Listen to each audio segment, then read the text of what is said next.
Students, তোমরা যারা semester 2 এর সাপ্লি পরীক্ষা দেবে, যাদের যারা ফিলোসফি জেনারেল সাবজেক্ট হিসেবে নিয়েছো, তাদের কথাই বলছি যে তোমাদের জন্য আমি একটা সাজেশন করেছি।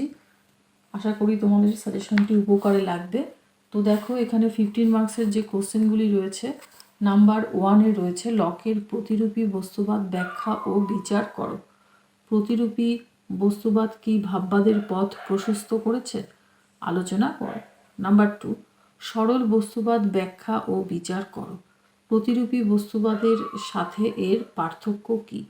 3, জ্ঞানের উৎপত্তি সংক্রান্ত অভিজ্ঞতাবাদী মতবাদ ব্যাখ্যা ও বিচার করো। 4, জ্ঞানের উৎপত্তি সংক্রান্ত কান্টের বিচারবাদ ব্যাখ্যা ও বিচার করো। 5, কার্যকারণ সম্পর্কিত সতত সংযোগ তত্ত্বটি সমালোচনা সহ ব্যাখ্যা করো। কোশ্চেনটা এইভাবেও আসতে পারে, অথবা দিয়ে লিখে দিয়েছি। কারণ হলো কার্যের নিয়ত অব্যবহিত পূর্ববর্তী ঘটনা, মতবাদটি সমালোচনা সহ ব্যাখ্যা করো।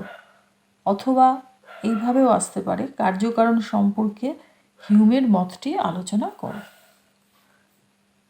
6, দেহ মনের সম্পর্ক বিষয়ে সমান্তরালবাদ ব্যাখ্যা ও বিচার করো। 7, দেহ মন সম্বন্ধ সংক্রান্ত অভিন্নতাবাদে অভিন্নতা কথাটির অর্থ কী? এই মতটি ব্যাখ্যা করো। 8, বাচনিক জ্ঞানের শর্তগুলি কী কী?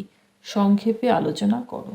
অথবা কারণকে আবশ্যিক শর্তরূপে, পর্যাপ্ত শর্তরূপে এবং আবশ্যিক ও পর্যাপ্ত শর্তরূপে ব্যাখ্যা করো। খুব বেশি কোশ্চেন আমি দেইনি, মাত্র 8টা কোশ্চেন তোমাদের দিয়েছি। খুব ভালো করে পড়ো, এখান থেকেই সব কমন পেয়ে যাবে। এবার আসছি 5 মার্কসের কোশ্চেনে। নাম্বার 1, উদাহরণ সহ বিভিন্ন প্রকার জানা শব্দের অর্থ ব্যাখ্যা করো। 2, সবল ও দুর্বল অর্থে জানা বলতে কি বোঝো? 3, ডেকার্তের মতে ধারণা কয় প্রকার ও কি কি? উদাহরণ সহ ব্যাখ্যা করো। 4, চরমপন্থী ও নরমপন্থী বুদ্ধিবাদের পার্থক্য কী?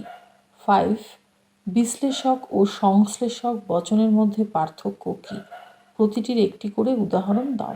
6, অস্তিত্ব প্রত্যক্ষ নির্ভর উক্তিটি কার?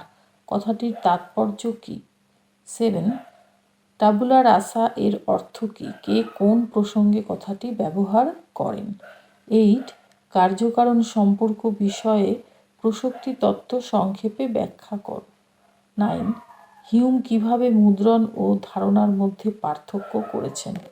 10, ডেকার্তকে অনুসরণ করে মন ও জড়বস্তু বিষয়ে দ্বৈতবাদ ব্যাখ্যা করো। 11, বুদ্ধি সব জ্ঞানের মূল উৎস মতটি কোন দর্শন সম্প্রদায়ের? এই মতের পক্ষে ও বিপক্ষে একটি করে যুক্তি দাও।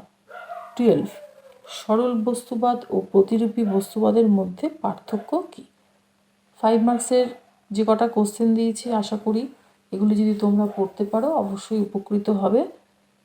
এবং তোমরা এখন মন দিয়ে পড়ো, যাতে পরীক্ষাটা তোমরা ভালোভাবে দিতে পারো এবং এবার তোমরা একটু ভালো নাম্বার পেয়ে যাতে পাশ করতে পারো। আমি অবশ্যই তোমাদের বলছি, তোমরা ভালো করে পড়ো।